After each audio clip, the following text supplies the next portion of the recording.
Here we are. We're gonna do another video here. This one's in white bars. Just panning on these white bars and white checks.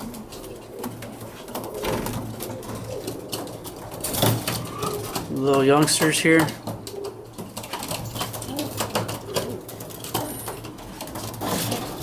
And we got Sam Smitty. How you doing today, man? Good, good. Welcome back for another edition of Roller Pigeon Evolution. Today we're going to be talking about white bars. Yep, we're talking about white bars today. Just some basic information or some information. Hopefully it's new to you and you get to learn a little bit about these white bar birds. We could start off with where did white bars come from? Well, white bars, I mean, take a look at this bird, which is a really good example of a white bar. If you notice, the bars, this looks like blue, and it's not. And you notice where the bars would normally be black, they're actually white. So it's kind of like a negative of a blue bar. Everything that would be blue is the silver looking color, and everything that would be black is actually white. So there's a gene called opal, and the opal gene is what creates white bars. You can take an opal bird and you cross it to a blue bar. Take the youngsters from that, you can breed them back to each other. Take one of the youngsters, take it back into the opal, and you'll produce white bars. If you see a bird that has that color that looks similar to this, it's probably carrying the opal gene. There's also another gene called toy stencil. Now, toy stencil produces birds, it'll produce a black bird with white checks or white bars. It's not opal, it's a completely different gene. But opal itself produces white bars. I've been working with this particular family probably for the last maybe 6-7 years with pretty good success. This is my standard. This is what I'm breeding for right here. This particular cockbird is exactly what I like. His type, his body, the roll, everything on this bird is what I'm breeding for. He becomes my standard. The brother, or half brother next to him right here, one of the things, he's a nice bird, but one of the things that I don't like about him, he's just a little too long cast. His body type is longer than I prefer.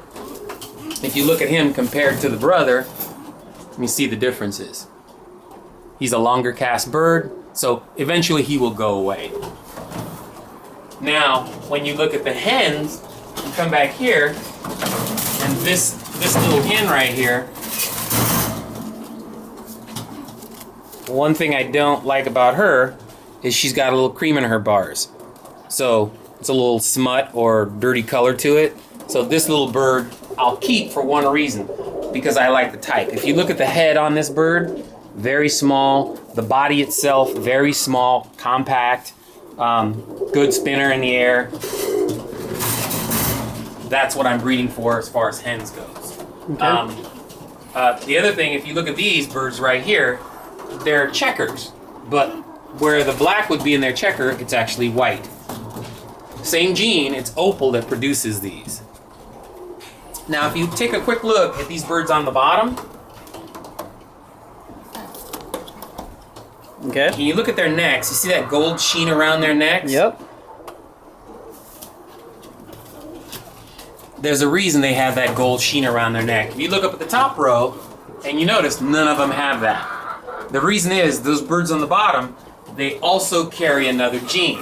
The gene they carry is indigo. And indigo, we talked in one of the videos before, indigo is the gene that produces Andalusian. When you cross an indigo, or a bird that's carrying the indigo gene, to a black bird, it produces Andalusian. I want to thank one of our viewers that corrected me in saying as far as indigo being the gene and not Andalusian. Thank you, appreciate the comment. But again, these birds carry indigo and they carry opal, so that's why they look a little different. Still white bars, but every now and then they'll produce what they call an indigo bar. These birds don't produce indigo bar because they don't have indigo behind them. It seems like the past few years, these colored birds gained a lot of popularity. Where did they come from? Well, I particularly don't know exactly where or who discovered the opal gene, but it's been around for quite a while. I've seen a lot of people with the birds, but as of recent, they've become really, really popular. A lot of people want them. A lot of people try to get them. People always ask me to buy babies, and every now and then I'll sell them babies. But these birds, as far as the roll goes, as far as the body type, like I said, I've been working on anywhere from 6 to 7 years, and I've kind of gotten them close to where I want them. But great family of birds. So these particular white bars or white checks, they do pretty well up in the sky as far as roll. Oh yeah, the roll is excellent, excellent roll. Again, I've bred them for a specific body type, color also. There's a lot of birds that I've discarded from this family because of their color. Their color wasn't exactly what I wanted, and their head shape wasn't what I wanted. They were too long in the body, but these ones are pretty much the end result, and that's pretty much what I'll end up staying with. Okay, well, that's I don't have any other questions. Do you have anything else? No closing comments for me, but for the guys out there watching, guys and gals, once again, I appreciate your comments. Please keep them coming, and I'll answer them on the following videos. Thank you for watching Roller Pigeon Evolution, and I'll see you in the next video.